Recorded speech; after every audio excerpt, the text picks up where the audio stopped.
الحمد لله نحمده ونستعينه ونستغفره ونؤمن به ونتوكل عليه ونعوذ بالله من شرور انفسنا من سيئات اعمالنا من يهده الله فلا مضل له ومن يضلل فلا هادي له واشهد ان لا اله الا الله وحده لا شريك له واشهد ان محمدا عبده ورسوله اما بعد لقد قال الله تعالى في محكم التنزيل العلي والفرقان المجيد أعوذ بالله من الشيطان الرجيم بسم الله الرحمن الرحيم يا أيها الناس اتقوا ربكم الذي خلقكم من نفس واحدة وخلق منها زوجها وبث منهما رجالا كثيرا ونساء واتقوا الله الذي تساءلون به والأرحام إن الله كان عليكم رقيبا يا أيها الذين آمنوا اتقوا الله وقولوا قولا سديدا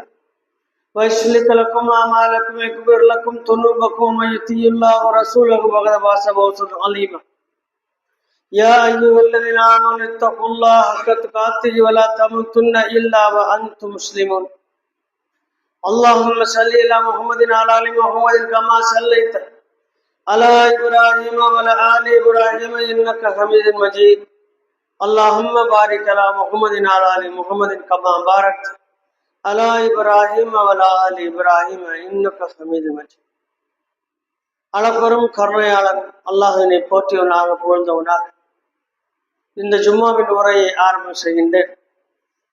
அன்புக்குரியவர்களே, அல்லாஹ்வின் நல்லடியார்களே, அல்லாஹ்வுடைய மாபெரும் கருணையினால் நாம் எல்லாம் அவனால் ஒப்புக்கொள்ளப்பட்ட தேர்வு செய்யப்பட்ட மார்க்கமாகிய இஸ்லாத்தில் இருக்கின்றோம்.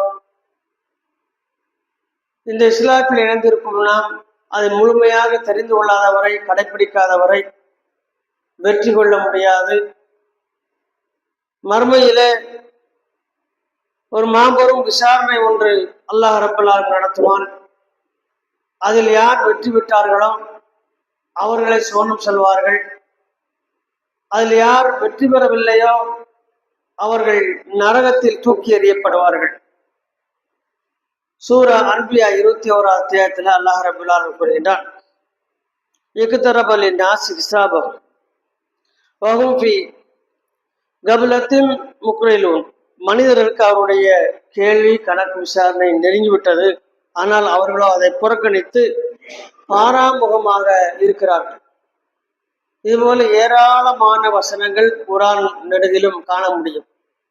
மறுமை நாளை பற்றிய எச்சரிக்கை. நாமும் மறுமையை நம்பி இருக்கின்றோம். மறுமையை நம்பவில்லை என்று சொன்னால் நாம் காஃபிர். அல்லாஹ்வை ஏற்று மறுமையை மறுத்தவர்கள் காஃபிர். அதற்கு மிகப்பெரிய உதாரணம் மக்காவில் வாழ்ந்த அந்த முஷ்ரிக்குகள் தான். ஆகையால் மறுமையை நாம் நம்புகின்றோம் என்பதில் மாற்று கருத்து இல்லை. ஆனால் ஒரு தெளிவில்லாமல் நாம் மறுமையை நம்புகின்றோம்.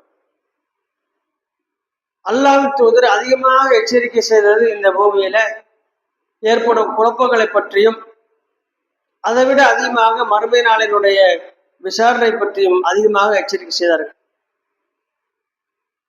அதை தெரிந்து கொள்ளாதவரை நாம் நம்மை சீர்திருத்திக் கொள்ள முடியாது. யார் தன்னை சீர்திருத்திக் கொள்ளவில்லையோ அவர்கள் நிச்சயமாக நஷ்டத்திலே இருப்பார்கள். அல்லாஹ் ரப்பல் ஆலமீன் கூறுகின்றான், இன்ன இலைனா இயாபஹும் சும்ம இன்ன அலைனா ஹிசாபஹும். நிச்சயமாக நம்மிடமே அவர்கள் மீட்டு கொண்டு வரப்படுவார்கள், மேலும் அவர்களுக்கு நம்மிடமே மீளுதல் இருக்கிறது, அவருடைய கேள்வி கணக்கும் நம்மிடத்தில் இருக்கிறது என்று அல்லாஹ் ரப்பல் ஆலமீன் எச்சரிக்கை செய்கின்றார். குர்ஆன்ல 100 வசனங்கள் மறுமை நாளை பற்றிய அச்சமூட்டி எச்சரிக்கை செய்யக்கூடிய வசனங்கள் இருக்கிறது. ஆனால் நாம் விசாரணையை பற்றி எந்த அளவுக்கு புரிந்திருக்கின்றோம் என்பதை பார்ப்பதற்காக ஒரு சில விஷயங்களை இந்த ஜும்மாவின் நேரத்தில் மிக சுருக்கமாக பார்ப்போம். அல்லாஹ்வின் தூதர் நபி ஸல்லல்லாஹு அலைஹி வஸல்லம் கூறுகிறார்கள், உங்களுடைய ஒவ்வொரு செயல்கள் பற்றியும் நீங்கள் மறுமையிலே விசாரிக்கப்படுவீர்கள். அல்லாஹ் குர்ஆன்ல கூறுறான், நீங்கள் செய்து கொண்டிருந்ததை பற்றி உங்களுக்கு அறிவிக்கப்படும். அறிவித்து அதிலிருந்து உங்களுக்கு விசாரணை தொடங்கும். நீ என்னமெல்லாம் பண்ணிருக்க என்பதை சிசிடிவி ஃபுட்டேஜ் தர்ற மாதிரி வான்னு கூப்பிட்டு இதை பார்த்தியா என்னமெல்லாம் பண்ணிருக்கா தெரியுதா அப்படி அங்கே விசாரிக்க தொடங்குறது. அது மாதிரி நமக்கும் மரபையில தரப்படக்கூடிய ஒரு ஃபுட்டேஜ் தான் நம்ம கையில தரப்பட்ட ஏடு. நம்மளுடைய எத்தனை வருட காலம் வாழ்ந்தமோ அத்தனையும் அதில் பதிவு செய்யப்பட்டிருக்கும். அதை பார்த்த உடனே ஆச்சரியப்படுவான் மனுஷன். எந்த அளவுக்கு ஆச்சரியப்படுவோம்னா, அல்லாஹ் சொல்றாங்க, நான் செய்ததை நான் சொல்லியதை பதிவு செய்திருக்கிறது, ஆனால் நான் நினைத்ததையும் பதிவு செய்யப்பட்டிருக்கிறது. இதுல நான் என்னம்ல நினைச்சிருந்தேன், திட்டமிட்டு வச்சிருந்தேன், அதெல்லாம் பதிவு செய்யப்பட்டிருக்கிறது என்று ஆச்சரியப்படுவான்.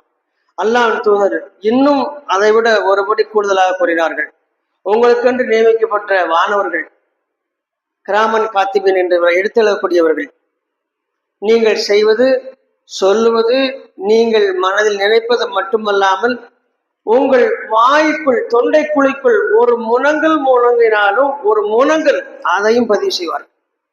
தப்பவே முடியாது. மில்லி பை மில்லியா, மில்லின்னு சொல்லுவோம், மைக்ரோ மில்லி நாம் கண்காணிக்கப்பட்டுக் கொண்டிருக்கின்றோம். அப்ப நாம ஒரு கண்காணிப்புல தான் இருக்கிறோம். இது காபீர்களுக்கு தெரியுமா அப்படின்னு அவங்களுக்கு தெரியாது. அவங்களுக்கு இந்த உலகத்துல சொத்து சோத்தோட வாழ்ந்தா வெற்றி பெற்று விட்டோம், நோய் வந்து கஷ்டப்பட்டுக்கிட்டு இருந்தா தோல்வி நினைப்பில் உள்ளதான். அதுக்குதான் அவங்க கடவுள் கொள்கையை இப்படித்தான் யூஸ் பண்றாங்க.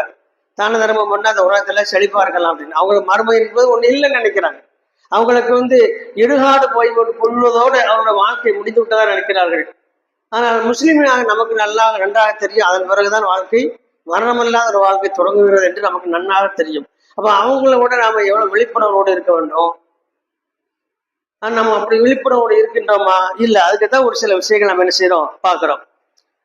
அல்லாஹ்வின் தூதர் நபி ஸல்லல்லாஹு அலைஹி வஸல்லம் கூறாங்க, முஸ்னத் அஹ்மதுல 16,301 ஹதீஸ்ல இடம்பெறுது, நீ விசாரணையுடைய அந்த வலிமை, விசாரணையுடைய அந்த கடுமையை தெரிந்து கொள்ள வேண்டும் என்றால் முதலில் இந்த விசாரணை தெரிந்து கொள்ளுங்கள். 4 வகையான மனிதர்கள் ஒன்று கூட்டப்படுவார்கள் மறுமை நாளில. அவங்கெல்லாம் யாருன்னா நம்ம பார்வையில இவங்கெல்லாம் விசாரிக்கப்பட மாட்டார்கள் என்று எண்ணிக்கொண்டிருப்பவங்க. அதுல ஒன்று மனநலம் குன்றியவர்கள். நம்மளாம் சாதாரண ஃபத்வா கொடுத்துருவோம், இவருக்கெல்லாம் கேள்வி கணக்கு இல்லை அப்படின்னு. இனிமேல் அவர் சொல்லக்கூடாது, அவரும் கேள்வி கணக்கு உண்டு. அப்போ இந்த இடத்துல ஒரு கேள்வி, நமக்குள்ள ஒரு கேள்வி வரும், அவர் தான் ஏற்கனவே மனநலம் பாதிக்கப்பட்டார, புத்தி சரியில்லை, அவர் அல்லா அப்படி விசாரிப்பான் அப்படின்னு. அதான் அல்லாஹ் ஒரு தெளிவாக சொல்றாங்க, மனநலம் பாதிக்கப்பட்டவர்களை அழைத்து அல்லாஹ் அவரிடத்துல கேட்பான், நீ என்னை வணங்கினாயா என்று கேட்பான், எனக்கு கட்டுப்பட்டாயா என்று கேட்பான். அப்போ அவர் என்ன அல்லாட்ட, மனநலம் பாதிக்கப்பட்டவர் இருக்க மாட்டாரு, மனநலம் சீர் செய்யப்பட்டவரா இருப்பார். அல்லாஹ்விடம் பேசுவார். அல்லாஹ்வே ரப்பே, உனக்கு நல்லா தெரியும் நான் பூமியில மனநலம் பாதிக்கப்பட்டார், எனக்கு எதுவுமே தெரியாது என்று அவர் சொல்வார். சரி, இப்போ உனக்கு மனநலம் நல்லா இருக்கு, சரியா? இப்போ நான் யாரு? உன்னுடைய ரப்பு. ஆமா, நீ தான் என்னுடைய ரப்பு. சரி, அப்படி என்றால் நீ எனக்கு கட்டுப்படுவதானே? ஆமா, கட்டுப்படுவேன். அங்க எரியக்கூடிய நெருப்பிற்கு நெருப்பை கடந்து செல் என்று அவருக்கு கூறப்படும். அவர் சொல்லுவாரு, இதெல்லாம் வேற எதாவது என்ன சொல்ல, நெருப்புக்குள்ள போனா எனக்கு நான் அழிஞ்சிருவேனே அப்படிம்பாரு. அல்லாஹ் மீண்டும் சொல்லுவான், இந்த நெருப்பை கடந்து போ அப்படின்னு. மீண்டும் சொல்லுவான், கடந்து போன்னு சொல்லி. அவர் கடக்க மாட்டார். அவர் மட்டும் இல்ல, மனநிலை கொண்டியவர்கள அதிகமான எல்லாரையும் ஒன்றிணைத்து அந்த காட்சி நடக்கும். அப்ப அல்லாஹ் அவருக்கு அறிவிப்பான், பூமியில நீ மனநலத்துடன் விடப்பட்டிருந்தால் இதைத்தான் செய்திருப்பாய், என்னுடைய கட்டளைக்கு நீ கட்டுப்பட்டு இருக்க மாட்டாய். நீ இன்று உன்னுடைய ரப்பாக நான் சொன்னேன் என்று நெருப்புக்குள் சென்றிருந்தால் அந்த நெருப்பினுடைய மறுபுறமோ சுவனமாக இருக்கிறது, நீ சுவனம் சென்று இருப்பாய். இது போலதான் பூமியில நீ வாய்ப்பு கொடுக்கப்பட்டிருந்தால் நிச்சயமாக உன்னை நீ அழித்து கொண்டிருப்பாய் என்று சொல்லுவது மட்டுமல்லாமல், இந்த நெருப்பு நான் உண்டாக்கியது, என்னுடைய அடியார் இப்ராஹிமுக்கு எப்படி அது குளுமையாக ஆனதோ அது போலதான் இருக்கும். நெருப்புக்குள்ள போனவன்னு உங்களை இருக்காது, அந்த நெருப்பு உங்களை தீண்டி இருக்காது, உங்களை பொசுக்கி இருக்காது, கருக்கி இருக்காது, சுகமாக கடந்து சென்றிருப்பார்கள். ஆனால் நீங்கள் சொல்லுவது ரப்பு என்பதை மறந்து உங்களுடைய அறிவை பயன்படுத்தினால் இவர்களை நரகத்தில் தூக்குகிறீர்கள் என்று வாழ்நாள் சொல்லப்படும். அவ்வளவு வருதுக்கு நரகத்தில் படப்படும். முடிஞ்சுதா? இதுக்கு அடுத்து 2வது செக்ஷன். அவங்கெல்லாம் யாரு? நீண்ட காலம் வாழ்ந்து மன வளர்ச்சியெல்லாம் குன்றி குழந்தை போல் மாறி 90, 95, 100 வயசு அடைஞ்சவங்க, எந்த விவாதத்துமே செய்யாம அல்லாஹ்விடம் பாவ மன்னிப்பு கோராம மரணிச்சவங்க, அவர்களை கொண்டு வந்து நிறுத்தப்படும். அப்ப அவங்க சொல்லுவாங்க, நான் பாவ மன்னிப்பாக நினைச்சேன், ஒன்னு வணங்கணும்னு நினைச்சேன், என்னுடைய முதுமை என்னை தடுத்து விட்டது, என்னுடைய முதுமை என்னை தடுத்து விட்டது என்று அவங்க சொல்லுவாங்க. அப்படியா, சரி ரைட்டு. இந்த காரணம் ஏற்றுக்கொள்ளப்படக்கூடியது இல்லை. நீ இளமையிலே செஞ்சிருக்கணும், அந்த மாதிரி செய்திருக்கணும். இருந்தாலும் உனக்கு மீண்டும் ஒரு வாய்ப்பு தரேன், அந்த நெருப்பு பார்க்க உனக்கு தயாரா இருக்கு, நெருப்புக்குள்ள போகணும். அவங்களும் அதே டெஸ்ட் தான். அவர்களும் நெருப்பில் போக மறுப்பார்கள். அல்லாஹ்விடம் சொல்லுவாங்க, வேற ஏதாவது சொல்லுறப்ப நான் இதை நெருப்புக்குள்ள போக மாட்டேன்பாங்க. உடனே அவர்களுக்கு முதலில் கூறியதை போல அவர்களுக்கு சொல்லப்படும், அவங்கள உண்மையான நெருப்புல தூக்கி வீசப்படும், நரக நெருப்புல. மூன்றாவதாக வரக்கூடியவங்க யார் அப்படின்னு சொன்னா, இவங்க இறை தூதர் வருவதற்கு முன்னால இறந்து போனவங்க. இறை தூதர் வருவதற்கு முன்னாலே இறந்து போனாங்க. அப்ப இதுல ஒரு நியாயமான கேள்வி இருக்கும். அவங்க இருக்கும்போது ஏதாவது நபி ரசூல் இல்லையே, அப்ப எப்படி அவங்க இஸ்லாத்தை ஏத்துக்கிட முடியும் என்று கேள்வி இருக்கும். யாருக்கும் பொருந்தும், அல்லாஹ்வின் தூதருடைய தகப்பனாருக்கும் பொருந்தும். இவங்க பிறக்கிறதுக்கு முன்னால அவர் ரசிட்டாரு, வயிற்றுல இருக்கும்போதே அவர் மரணிச்சிட்டாரு. அவங்களுக்கு பொருந்தும், பாட்டனாருக்கு பொருந்தும், எல்லாருக்குமே பொருந்தும். நம்ம அல்லாஹ் ரப்பல் ஆலமீன் சொல்வது ஒரு சட்டம் ஒன்று வச்சிருக்கிற, என்ன தெரியுமா? ஒரு நபி வருவதற்கு முன்னால் அவர்கள் யாரை பின்பற்ற வேண்டும் என்றால், அவருக்கு முன்னால் இருந்த நபியையும் அந்த வேதத்தையும் பின்பற்ற வேண்டும். அதை செய்தாரா? இல்லை, நரகத்துக்கு போகணும். இதுதான் விஷயம். அப்ப அல்லாஹ்விடத்துல யாருமே செய்ய முடியாது, தப்பவே முடியாது. அதுக்கு அடுத்து நல்ல ஒரு முஸ்லீம்களை எல்லாம் கூப்பிட்டு அவர்கிட்ட கேட்கப்படும், உனக்கு ஒரு வேதம் இறங்குச்ச, நான் சொல்றதுல நம்ம உமத்துக்கானது, உனக்கு ஒரு வேதம் இறங்குச்சு, அது என்னது? குர்ஆன். உங்க சமுதாயத்துக்கு என்ன இறங்குச்சு? குர்ஆன் இறங்குச்சு. நீ அதை எப்படி பின்பற்றின, எப்படி பயன்படுத்தின என்று கேட்கப்படும். இப்ப நம்மகிட்ட இந்த கேள்வி கேட்டா நம்மகிட்ட என்ன பதில் இருக்கு? என்ன சொல்லிடுவோம்? அதிகபட்சமா என்ன சொல்லிடுவோம்? குர்ஆன் நம்ம எப்படி பயன்படுத்துறோம், எப்படி பின்பற்றுறோம்? யாரெல்லாம் இங்க குர்ஆனை பின்பற்றுல உள்ளவங்களா இருக்கிறீங்க? இதுக்கு பதில் சொல்ல முடியுமா? குர்ஆனை பார்க்கிறோம், படிக்கிறோம், என்ன செய்யல? நம்ம பின்பற்றவங்களா இல்லை, மறுக்கவும் இல்லை. பின்பற்றுதல் தான் ஏற்றுக்கொள்ளுதல். மறுக்காம இருக்கிறதுனால எப்படின்னா, அங்கேயும் ஓட்டு போடாம இங்கேயும் ஓட்டு போட நடுநிலை வைக்கிறாங்களா சில பேர், அது மாதிரி ஆயிடும். குர்ஆனை எப்படி நீ பயன்படுத்தினாய் என்று அல்லாஹ் கேட்கும் பொழுது, குர்ஆனை கொண்டுதான் நான் உன்னை தெரிந்து கொண்டேன், குர்ஆனின் மூலமாகத்தான் ஒரு தூதரை தெரிந்து கொண்டேன், குர்ஆனின் மூலமாகத்தான் மறுமையை நான் புரிந்து கொண்டேன், எனவே உனக்கு அஞ்சினேன். உன்னை பார்க்கவில்லை, நரகத்தை பார்க்கல, சொர்க்கத்தை பார்க்கல, மறுமையை நான் பார்க்கல, இருந்தாலும் நான் என்ன செஞ்சேன்? குர்ஆனில் நீ கூறியதினால் அதை விசுவாசம் கொண்டு நான் அதையெல்லாம் நம்பினேன், அஞ்சினேன் என்று யார் சொல்லுவார்களோ அவரை வெற்றி கொண்டுவார்கள். அப்ப நம்ம ஈஸியா இருக்கு, இதை நம்ம சொல்லலாம் அப்படின்னு. இங்க அது மாதிரி நடந்தா தான் சொல்ல முடியும். இங்கேயே ரமலான் முஸ்லிம்கள் இருக்கிறோம், சவால்ல நாங்க அவங்களாம் விழுந்து விழுந்து தொழுதோம். எவ்வளவு ஒரு விஷயம், எவ்வளவு அழகா இருந்துச்சு. பள்ளிகள் எல்லாம் எப்படி இருக்கு? களை கட்டி போயிருந்துச்சு. இப்ப எப்படி இருக்கு? களை இழந்து போயிருக்கிறது, ஒரு சப்பு நிறைய மாட்டேங்குது. அப்ப இவங்க எதை பின்பற்றுகிறார்கள்? இஸ்லாத்துல அப்படி இருக்கா? ரமலான்ல மட்டும் தொழணும், அதுக்கப்புறம் எந்த மாசமும் தொழ வேண்டாம் என்ற நிலை இருக்கிறதா? அப்படி என்றால் நாம் யாரை பின்பற்றுகின்றோம்? எந்த தூதர் அப்படி காட்டி தந்தாங்க? எந்த வேதத்தில் எந்த வசனம் நமக்கு இப்படி இருக்கிறது என்று அல்லாஹ் கேட்பான். உண்டா இல்லையா? அப்ப இதுதான் நமக்கு குர்ஆனை பின்பற்றுவதற்கு உண்டான கேள்வி. மிக நீண்ட நெடிய கேள்வி, நீண்டு கொண்டே போகும். அல்லாஹ் ரப்பல் ஆலமீன் அதை அணுவணுவாக கேட்பான். அப்ப நாம இப்பவுமே தயாராகிக்கணும், குர்ஆன் நாம எப்படி பயன்படுத்தோம் அப்படின்னு. குர்ஆன் ஓதுனா 10 ஒரு எழுத்துக்கு 10 நன்மை. அது நன்மையை சேகரிப்பதற்கு. பின்பற்றுகின்றோமா? அல்லாஹ் சொல்லுதா, அல்லாஹ்வுக்கு இணை வைத்தால் அத்தனை உன்னுடைய அமல்களும் அழிந்து விடும் என்கிறான் அல்லாஹ். அல்லாஹ் நாடினால் இணை வைப்பதை தவிர எல்லாத்தையும் மன்னித்து விடுவான். ஆனால் இணை வைப்பதை அல்லாஹ் ஒருபாதும் மன்னிக்க மாட்டான். குர்ஆன்ல இருக்கு. ஒரு ஆள் குர்ஆனை டெய்லி ஓதிக்கிட்டே இருக்கிறாரு, அவளியாட்ட போய் கையெழுந்தாரு, சிறுக்கு. இறந்தவர்களையும் வணங்குகிறார், வழிபடுகிறார், அங்கேயும் மாலையை போடுறாரு, குத்து விளக்கு ஏற்றுறாரு, அங்க போய் நேமிதம் கொடுக்காரு, அங்க உள்ள முண்டியல்ல காணிக்கை செலுத்துறாரு, இவ்வளவு செலுத்துறாரு, ஆனா குர்ஆனை ஓதுறாரு. இவரோட நிலைமை என்ன? அண்ணாதுரை கடைநூறுல ஓட்டு கேட்கும் போது களிமா சொன்ன கதை தான். 1962 61 62 தெரியல, கடலூர் தொகுதியில அண்ணாவினுடைய பிரச்சாரம் மேடையில் ஏறணும்னு எல்லாரும் என்ன செஞ்சாரும் போல சலாம் சொல்லிட்டு அஷ்ஹது அல்லா இலாஹா இல்லல்லாஹ்னு எல்லாம் முஸ்லிமாட்டா நினைச்சாங்க. இப்பேற்பட்ட உயர்ந்த ஒரு கலிமாவுடைய கொள்கையுள்ள இஸ்லாமிய பெரிய சமுதாயமே உங்களுடைய வாக்குகள் எனக்கு அழைக்கினார். அவர் சொன்ன கலிமாவுக்கும் நம்ம சொன்ன கலிமாவுக்கும் பெரிய வித்தியாசம் இல்லை. அப்ப களிமா சொல்வது என்பது அல்லாஹ் சொன்னா 3 விஷயங்களை உட்படுத்த களிமா சொன்னா தான் இஸ்லாத்துக்குள் வர முடியும். உள்ளத்தால் உணர்ந்து, நாவால் முன்மொழிந்து, உடலால் அதை உறுதிப்படுத்த வேண்டும், உண்மைப்படுத்த வேண்டும். இந்த 3 ஒழுங்கிருந்துதான் இஸ்லாத்தை தழுவுதல். அது அல்லாம களிமா மட்டும் சொல்லிட்டு வேகமா போய் சுண்ணத்து பண்ணிக்கிட்டு பேரை மாத்தி சர்டிபிகேட் வாங்கிக்கிட்டு தொலை போகாம நம்மளோட சேர்ந்து எப்படி கண்ணோட சேர்ந்து ஆடு மாதிரி எல்லாமே போவோம், ஒண்ணு போல மேய ஆரம்பிச்சிடும், ஒண்ணுமே இல்லை.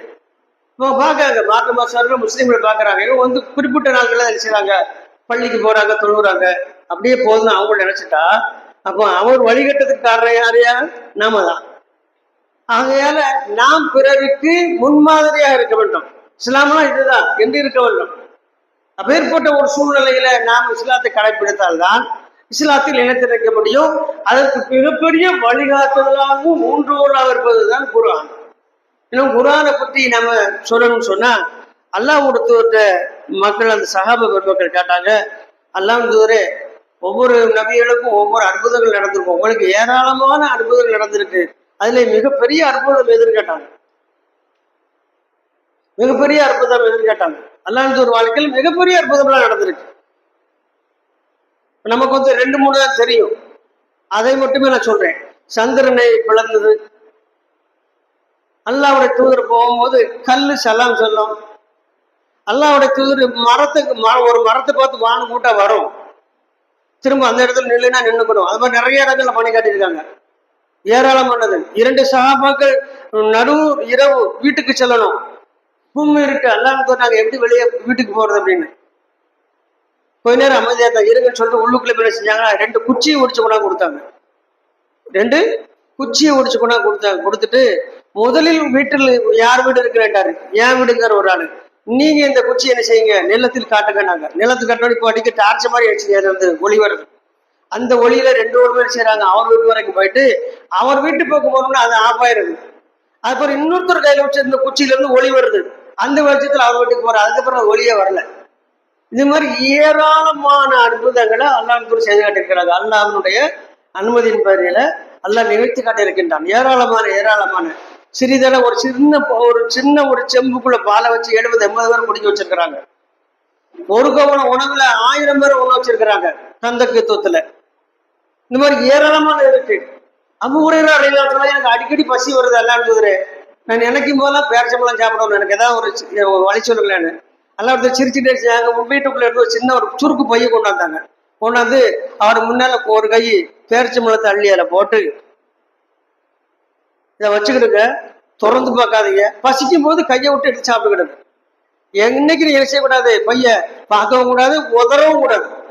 உதறனா அதோட நின்றுனாங்க. அவங்க என்ன செஞ்சாங்க, அதை அப்படியே ஃபாலோ பண்ணி ரசூல்லா இறந்ததுக்கு அப்புறமும் ரொம்ப காலம் அதை செஞ்சாங்க, சாப்பிட்டுட்டே இருந்தாங்க. ஒரு யுத்தத்தின் போது பரபரப்புல பை தவற விட்டுட்டாங்க. அவங்க சொல்றாங்க, நான் அந்த பையில இருந்து 25 வருட காலம் பேரிச்சம்பழத்தை எடுத்து சாப்பிட்டேன். இது அற்புதம் இல்லையா? ஆனா இதையெல்லாம் ரசூல்லா சொல்லல.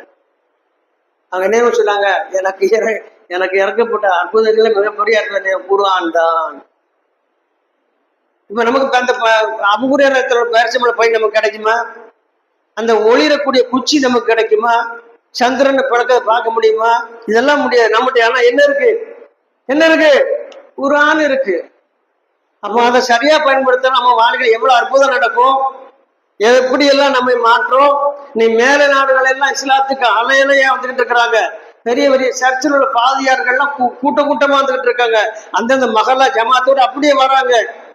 இன்னைக்கு ஸ்பெயின்ல ஒரு வாரத்துக்கு முன்னால பெரிய சர்ச்சு 120 குடும்பம் அப்படியே இஸ்லாத்துக்கு வருது. அவங்க ஏன் இஸ்லாத்துக்கு வந்தாங்க தெரியுமா? குர்ஆனை பார்த்ததுனால. நம்மளை பார்க்காதனால. நம்மளை பார்த்தா அவன் தற்காலமா கையேந்திருப்பான், நம்மளை பார்த்தா கஞ்சத்தனம் பண்ணிருப்பான், நம்மளை பார்த்தா ரமலான்ல தொழுது மற்ற நேரத்துல தொழாம ஏமாத்திருப்பான், ஏமாற்று பெருவழியா இருந்திருப்பான். ஆனால் அவர்கள் எல்லாம் எதை பார்த்தாங்கன்னு சொன்னா குர்ஆனை பார்த்தார்கள். இன்னும் சொல்ல போனா நான் நேரடியா இந்த விஷயத்த சொன்ன ஒரு நபரை என்ன செய்யறேங்க, யாபப்படுத்துறேன். மக்காவுக்கு உம்ராக்கு போயிட்டு பெரியார்தாசன் என்று சொல்லப்பட்ட அப்துல்லா என்ற மாடி இஸ்லாத்தை ஏற்றுக்கொண்ட அவர் வாராரு. முதல் நாள் வந்து சென்னையில வந்து இறங்குறாரு ஏர்போர்ட்ல. மறுநாள் அவருக்கு மீட்டிங் ஏற்பாடு பண்ணியிருக்காங்க இஸ்லாத்தை பற்றி பேசுறதுக்காக. தாம்பரத்துக்கு முன்னால பள்ளிவாசம் முன்னால, தாம்பரம் ரயில்வே ஸ்டேஷன் ஆப்போசிட்ல உள்ள சந்துக்குள்ள பள்ளிவாசம் முன்னால ஸ்டேஜ் முன்னால உட்காந்துருக்கிறேன். அவர் எழுச்சி முதல்ல சொல்ற ஒரு வார்த்தை இன்னைக்கும் என் காதல ஒழிச்சுக்கிட்டு தெரியுமா, நல்ல வேலைப்பா, நான் உங்க கூட எல்லாம் நெருங்கி பழகுறதா இன்னைக்கு காபிராத்த இருந்திருப்பேன், புராணம் படிச்சதுனால நான் முஸ்லீம் ஆட்டேனார். இவதான் அவருடைய கன்னி உரை, முதல் உரை. அதுக்கு நான் விளங்காததுக்கு அப்புறம் உங்கள்கிட்ட கேட்டிருந்தேன் நான் கொலை பிரிப்பியா. நான் புகாரியை பார்த்தேன், முஸ்லீம் பார்த்தேன், விளைஞ்சுக்கிட்டேன். நல்ல வேலை நான் உங்களை பார்க்கல கேட்கலனாரு. எவ்வளவு ஒரு அவமானம் இந்த சமுதாயத்துக்கு. மூன்றாவது சொன்னாரு, ஏர்போர்ட்ல வந்து நிக்கிறேன், 4-5 பேர் வந்து எங்க கட்சியில் சேர்ந்திருக்க, எங்க கட்சியில் சேர்ந்திருக்கீங்கள, எல்லாம் இந்த ஊர் எந்த கட்சி போவான்னு இயக்கங்கள். தாம்பரத்துக்கு வர்றதுக்கு முன்னால ஏர்போர்ட்டுக்கே போய் நீங்க எங்க அமைப்புக்குள்ள வந்துருங்க அப்படின்னு கூப்பிடுறாங்க. அப்ப அவர் கேட்காரு, அல்லாஹ் எந்த அமைப்புப்பா, உங்க அமைப்புகள் ஏதில் இருந்தாங்க சொல்லுங்க எனக்கு என்று கேட்டுக்கிறார். நல்லா விளங்குச்சா? நம்மளை பார்த்தா இஸ்லாத்துக்கு வர மாட்டான், நம்மளை படிச்சா இஸ்லாத்துக்கு வர மாட்டான், நம்மளோட சேர்ந்த ஒரு மனுஷன் நேர்வழி கிடைக்காது. ஆனால் எப்பொழுதும் இருக்கக்கூடியது எது? குர்ஆன் மற்றும் ஹதீஸ்கள். அது விளக்குமுறையாக அதை யாரெல்லாம் படிக்கிறார்களோ, ஊண்டி கவனிக்கின்றார்களோ, அவர்கள் இஸ்லாத்திற்கு முழுமையாக வந்து நுழைகிறார்கள். அல்லாஹ் அவர்களுக்கு மிகப்பெரிய ஈடற்றத்தை கொடுக்கின்றார் என்பதுதான் உண்மை. ஆகையால் குர்ஆனை பின்பற்றியது பற்றியும் அல்லாஹ் நாளை மறுமை நாளிலே நம்மை விசாரிப்பான். அடுத்து அல்லாஹ் ரப்பல் ஆலமீனுடைய அந்த விசாரணை எப்படி இருக்கு என்பதை அல்லாஹ்வின் தூதர் நபி ஸல்லல்லாஹு அலைஹி வஸல்லம் சொல்றாங்க. ஒவ்வொரு உறுப்புகளையும் விசாரிப்பான். டோட்டலா நம்மளை விசாரிக்கிறது ஒரு பக்கம் இருந்தாலும் ஒவ்வொரு உறுப்புகளையும் விசாரிப்பான். அதில் முதலில் நமது உள்ளத்தை விசாரிப்பான், செவி புலனை விசாரிப்பான். எப்படி பாருங்க, எந்த அளவுக்கு செவியே செய்வான், விசாரிப்பான், கண்ணை விசாரிப்பான். அல்ல இன்னொரு குர்ஆன் வசனத்துல எப்படி வருது சொன்னா, நமக்கு எதிராக நம்மளுடைய தோள்கள் எல்லாம் எதிராக சாட்சி சொல்லும். தோல் நம்ம தோல் இந்த நேரத்துல என்னென்ன பண்ணனா, ஏன் தெரியும் சொல்லுது, நம்ம பிடித்தமான காரியம் நினைக்கும் உடம்புலாம் மெய்சில் இருக்கா, என்னென்ன காரியத்துக்கு மெய்சில் இருக்கோம் என்பதை தோலுக்கு சொல்லுவோம். யாரை பார்த்து மெய்சில் இருக்கோம்? குர்ஆன் வசனத்தை பார்த்தா, நடிகையை பார்த்தா, தன் தலைவனுக்கு கோஷம் போடும் பொழுதா, அல்லது அல்லாஹ்வுக்கு 2 தக்பீர் எட்டும் பொழுதா, நீ என்ன சொல்லும் போது புல்லரிச்சது உடம்பு என்பதை பற்றி கேட்கும் பொழுது அந்த தோல் பேசும். நாளைக்கு என்னென்ன காரியத்துக்கெல்லாம் என்னை மெய்சில் இருக்க முயற்சி நான் தூண்டுறான், நான் மெய்சில் இருக்கேன் என்று தோல் நமக்கு எதிராக சாட்சி சொல்லும் என அல்லாஹ்வின் தூதர் நபி ஸல்லல்லாஹு அலைஹி வஸல்லம் சொல்றாங்க. அப்போ இவ்வளோ விசாரணை இருக்கு. இந்த விசாரணைல 1% கூட சொல்லலை, 1% கூட சொல்லல. நேரம் ஓடிக்கிட்டே இருக்கு. ஆனா மறுமையில நாம இதற்கெல்லாம் சரியான விடை வைத்திருக்கின்றோமா? தெரிந்ததுக்காக விடை வைத்திருக்கணுமா இல்லையா? அதை வச்சிருக்கணும். அடுத்த ஒரு விஷயம் என்ன அப்படின்னா, நாம் கொடுக்கக்கூடிய ஒவ்வொரு வாக்குறுதி பற்றி விசாரிக்கப்படும். நாம் செய்து கொண்ட ஒவ்வொரு உடன்படிக்கை பற்றி விசாரிக்கப்படும்.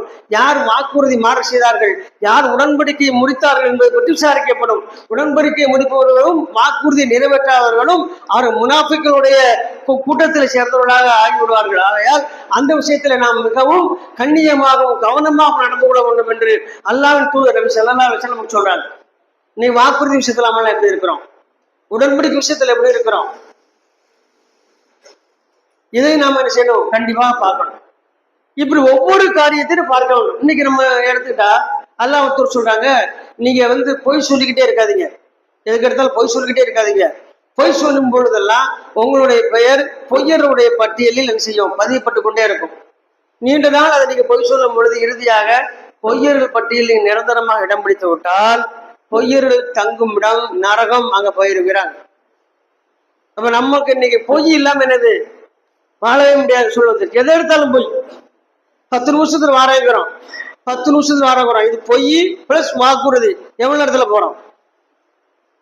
ஒரு ஆள்கிட்ட போன்ல சொல்லுவோம் 10 நிமிஷத்துல அங்க இருப்பேன் அப்படிங்கிறோம். இருக்கிறோமா? சரி 10 நிமிஷம் சொன்னோமே, அதுக்கு நான் பெறப்படணுமே, ஏறுவாப்பாடா நினைக்குமா? 10 நிமிஷம் தாண்டிருச்சு, கொஞ்சம் லேட் ஆயிடுச்சு, கொஞ்சம் பொறுத்துக்கு வாரேன்னு எக்ஸ்கியூஸ் பண்ணிருக்கோமா? இல்ல. அப்ப நாம் தான் போய் இருக்க கத்தாப்பு, நாம தான். எந்த வித அச்சமும் இல்லை. இதை பற்றி விசாரிக்கப்பட மாட்டோமா? இது பதிவு செய்யப்படாதா? இன்னைக்கு இதை மட்டும் விசாரிச்சா நம்மள 199 பேர் மாட்டுவான். வீட்டுல நிற்கும் போது சொல்லுவான், அந்த பைக் ஆந்திவே வந்துகிட்டு இருக்கிறேன், எங்க இருப்பான்? ஜங்ஷன் நிற்கும் போது சொல்லுவான், சமாதானத்துல இறங்கிட்டேம்மா. அங்கிருந்து வரவே சமாதானத்துல அப்பதான் ஏறி வந்திருப்பான். இந்த டேனிங்ல இருக்கேன், எங்க மன்னார்படி தாண்டிட்டேம்மா, எங்க இருப்பான்? சமாதானத்துல இருப்பான். என்ன காரணம்? இது பொய்யாக, ஏமாற்று வேலையாக, அயோக்கியத்தனமாக உணரல. நான் இதை கடுமையா முயற்சி பண்ணா, இது அயோக்கியத்தனம். நீ எங்க இருக்கிறியா அங்க சொல்லு, என்ன நேரத்தை சொல்லி இருக்கு, நீ போ. இது முடியாம நீ சொல்ல, நீ யாரு? முஸ்லிம். உனக்கு இது அழகாகுமா? என்ன பொய் இது? கேவலமான பொய், அருவருப்பால, அசிங்கமா இல்ல? இந்த பண்பு எல்லா இடத்துலும் அதிகமா இருக்கு.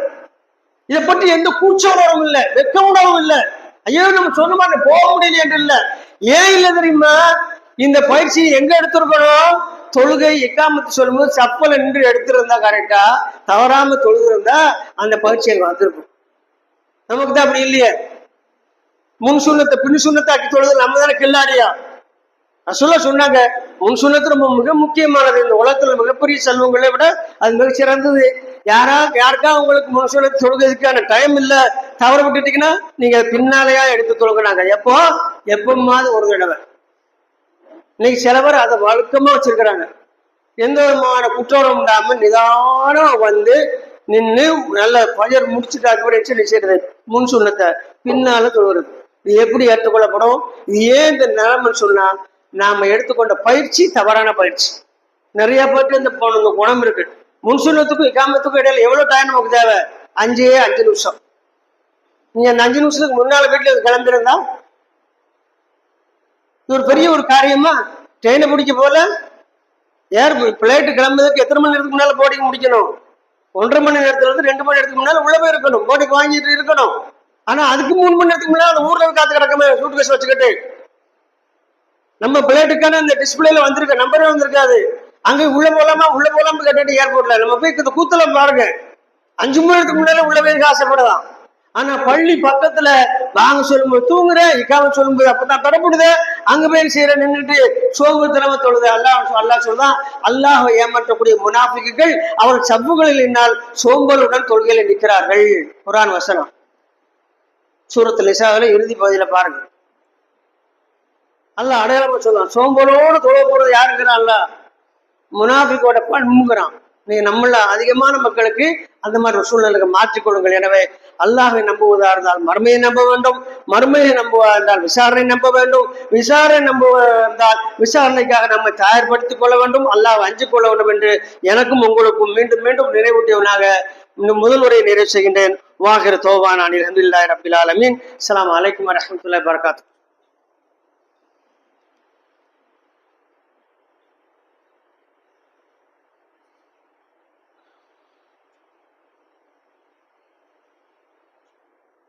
அல்ஹம்துலில்லாஹ். அன்புக்குரிய அல்லாஹ்வின் நல்லடியார்களே, அல்லாஹ்வுடைய அருள்படை பற்றி நீங்கள் விசாரிக்கப்படுவீர்கள் மறுமை நாளில என்று அல்லாஹ் தூதர் நபி ஸல்லல்லாஹு அலைஹி வஸல்லம் கூறினார்கள். இப்ப நமக்கெல்லாம் அருள்படை அப்படின்னு சொன்னா எப்போ எழுதுவோம்? புதுசா வீடு கட்டினா எழுதுவோம், கார் வாங்கினா எழுதுவோம். இதை தவிர ஹாதாமின் பள்ளி ரப்பின் எங்க எழுதியிருக்கோமா? பைக்கில் கூட எழுத மாட்டோம். ஒரு புது பைக் வாங்குறோம், எழுத மாட்டோம். கார் வாங்கினா எழுதுவோம், வீடு கட்டினா எழுதுவோம். இப்ப நம்மளுடைய அருளாவோட அருள்படை என்னதுதான்? சொந்த வீடும் சொந்த காரும். இப்போ உள்ளுக்குள்ள இருக்க ரெண்டு ரைட்ல லெப்ட்ல 2 கிட்னி ஒழுங்கா ஒண்ணுக்கு போய்கிட்டு இருக்க, அது என்னது? கண்ணை திறந்த உடனே 8 தூரம் வரைக்கும் கண் பார்வை இருக்க, அது என்னது? சிலிண்டர் எல்லாம் மூச்சு விட்டுக்கிட்டு இருக்குமே, அது என்னது? ஒரு பொருளை பற்றி பிடிக்க முடியுது, அது என்னது? இருந்த இடத்திலிருந்து எழுந்து நிற்பது, நடப்பது, அது என்னது? இதெல்லாம் யதார்த்தமா நடக்குன்னு நினைச்சுக்கிட்டீங்களா? இளமையில ஓடி ஆடினவங்களால இன்னைக்கு என்ன செய்ய முடியல? இழுந்த இடத்திலிருந்து எழுந்து நிற்பதற்கு 15 நிமிஷம் ஆகுது. ஒரு காலை இப்படி நகர்த்துனா இன்னொரு காலை நகர்த்த முடியல, கண்ணால பார்த்துட்டு இருக்கோம். அப்ப அருள்படைனா என்னது? எல்லாமே அருள்படை. அது 2 விஷயங்களை நான் உங்களுக்கு நினைவு கூறுதேன். ஒரு முறை அபூ ஹுரைரா ரலியல்லாஹு அவர்கள் பசியின் காரணத்தினால் பள்ளியை விட்டு வெளியில வரும்போது ரோட்ல மயக்க மட்டும் விழுந்துட்டாங்க. அல்லாஹ்வின் தூதர் வந்து தட்டி கொடுத்துருச்சாங்க, அவரை எழுப்பி ஒண்ணுமே சொல்லல, ஏன் விழுந்த அப்படிலாம் அவங்க தெரியும், பசினால் விழுந்துருக்கிறாங்க. வான்னு கூப்பிடுறாங்க. கூட்டிட்டு போகும்போது கொஞ்ச தூரத்துல யாரு அங்க வந்து சேர்ந்தாங்கன்னா அபூபக்கர் சித்திக் எல்லாரும் வராங்க. அவங்க அல்லாஹ்வின் தூதரை நீங்க எங்க இந்த இடத்துல எங்க அப்படின்னு கேட்காங்க. அவங்க சொல்லாத, நீங்க எதுக்கு வந்து தான் நானும் வந்தேங்க. இவ்வளவுதான் உரையாடல் எனக்கு. இன்னும் கொஞ்ச நேரத்துல உமரத்தை அப்புறம் தான் சேர்ந்துட்டாங்க. அப்ப எல்லாருக்குமே என்னதுதான்? மதீனாவுக்கு போன புதுசு, கடுமையான பசி. அப்ப வாங்க நம்ம யார்கிட்ட போய் போவோம்னு சொன்னா அபூதுல்லாஹ் ரலியல்லாஹு வீட்டுல போய் அல்லாஹ் தூர் வந்திருக்கிறாரு, ஏதாவது உங்களுக்கு இருக்கா அப்படின்னு கேட்ட உடனே கொஞ்சம் இருங்கன்னு சொல்லிட்டேன் சார். அவ்வளவு ஒரு பேரிச்ச மரத்துல இருந்து ஒரு கொலை அப்படியே அறுத்து எடுத்து கொண்டு இதை சாப்பிட்டுக்கிட்டு இருக்க, என்கிட்ட ஒரு சின்ன ஆடு இருக்கு, நான் அதை செய்யறேன், அறுத்து சமைச்சு கொண்டு வரேன்னு சொல்லிட்டு அவங்களுக்கு உணவு கொடுக்கப்படுது. சாப்பிட்டுட்டு அவருக்காக துவா செஞ்சுட்டு வெளியில வராங்க. வெளியில வரும் பொழுது அல்லாஹ் வந்து சொல்றாங்க, சும்மல்லத்து அலுன்ன அணின் நயும், உங்களுக்கு கொடுக்கப்பட்ட அருட்கொடை பற்றி விசாரிக்கப்படுவீர்கள். இப்ப சாப்பிட்டு வந்தவன் இதை பற்றியும் அல்லாஹ் நாளை மறுமையில விசாரிப்பான். எங்க சாப்பிட்டு வந்தாங்க? 5 ஸ்டார் ஹோட்டல்ல, அப்படித்தானே?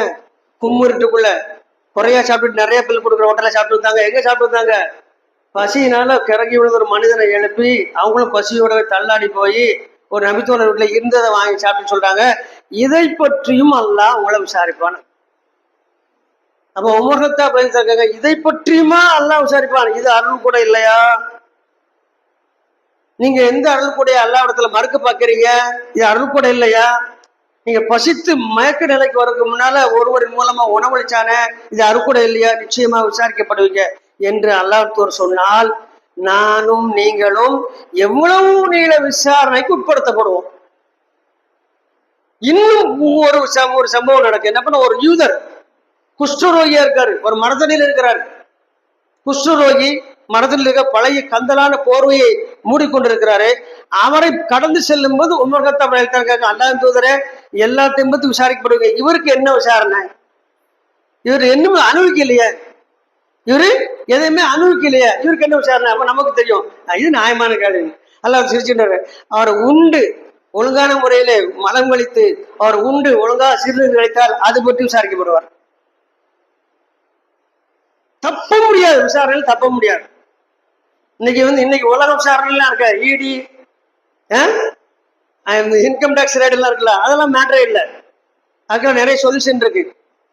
யார் கூட சேர்ந்தா என்ன நடக்குது எல்லாருக்கும் தெரியாது, உங்க பேச வேண்டாம், அதெல்லாம் மேட்டரே இல்லை. ஆனா அல்லா நாளையில விசாரிக்க ஆரம்பித்து விட்டால் அதுல இருந்து யாரும் தப்ப முடியாது.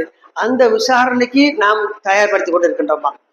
நீங்க சில பேர் இன்னைக்கு சப்பல் நினைக்குமே பார்ப்பீங்க, இப்படியே போட்டுட்டு சாவி எப்படி போடுவாங்க, செல்ல கால்ட்டு எப்படி தள்ளுவாங்க. இது மிகப்பெரிய தவறு. பிராக்கெட்ல அகம்பிடித்த செயல் எழுதிக்கிடுங்க. அந்த செல்லுக்கு எவ்வளவு பணம் அல்லாவோட அருள்கொடையே இல்லையா? ஒரு பணத்தை செலுத்தான செல் வாங்கணும். ஒரு சாவி போட்டியில அந்த சாவியில ஒரு வாகனம் இருக்கு, அது என்னது? அப்படி கொண்டு எரிஞ்சிட்டு கால்ட்டு தள்ளுறோமே, தள்ளக்கூடாது. நான் மிகப்பெரிய மார்க்கறிஞ சொல்றாரு, எந்த பொருளையும் உதாசீனமாக போடாதீங்க. அதற்கு பின்னால என்ன இருக்கு? அல்லாஹ்வுடைய அருள் இருக்கு. நீங்க அது சாவியா பார்க்காதீங்க, அது வாகனமா பாருங்க.